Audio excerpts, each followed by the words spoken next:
Hi everyone, আসসালামু আলাইকুম। কিতা খবর সব বালানি? তো আজকে আবার নিয়ে আইছি তারপরে ব্লগ আর কেন রেডি সেডি হইয়া আমরা তারারে লইয়া হয়েছে আর কি। আজকে যাওয়াত আসলাম দিদির বাড়িত আর এখানেও আইয়াও ডাইরেক্ট টান টান বাইক লইছুন বুলেট লইয়া মতলব ওখানেও দিশা টান আর এইজনে দেখরাইনি হইন নানি নিজের জিনিস হইলে খালি মানে খেয়াল রাখা হইন ও তাইনও টান যখন ফাওয়াটিয়ে দেওয়া ওর স্টার্ট করে দেওয়া ওর টান টান খেয়াল রাখা কেন না টান টান বাইকের খেয়াল রাখা ওখানে কথা। তারপরে একটু আইয়া মতলব শরবত টরবত খাইলেছি তার দেখাইছি না, তারপরে চা খাইলাম, চা দেখাইলাম কারণ হইল গা ওই তো হান্দে সব দেখায়নি মানে ছোটো ছোটো চেরিন চেনা তারা বানাইছেন এর লাগিন ভাবছি একটু আপনারা দেখায় কত কষ্ট করছেন আমরা লাগি। তারপরে ইনোর দেখায়নি নাগা ওয়ান আর নাগা টু মতলব তারা ফাইট করতে না মায়া করতে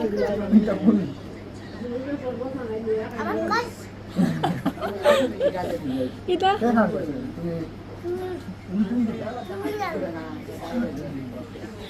কিতা কইতো সামর দিয়ে কিতা কইতো তুমি?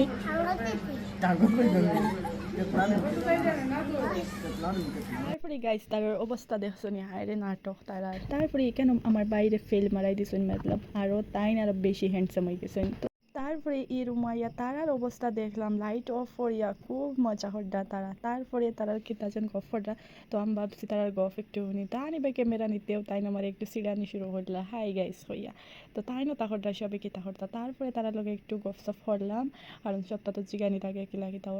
তারপরে গফ সফ শেষ করলাম ওখানেও আর শেষ করিয়া আমরা তো আবার ঘুরিয়ে বাড়ি যেতে লাগবো। তো তারপরে আবার রওনা দিলাম বাড়ি যাওয়ার লাগিন। তারপরে দেখলাম মতলব আর রাস্তা আর শেষ না আই গেছি একটু বাড়ির দ্বারাও আই গেছি কারণ আগে গিয়া তারারে দিতে লাগবো। তারপরে তো আমরা গিয়া পড়ছি আমরার বাড়িতে। তারপরে হইতে হইতে আই গেছি তারার বাড়ির তো তারারে এখানে নামাইয়া দিয়া আর বেশি রাইতে গেছে এর লাগিন যাইয়া না আর তারা বাড়িতে। আর গাইস তারপরে আর কিচ্ছু নাই, তো আজকের ব্লগ এতটুকু, চলো টাটা।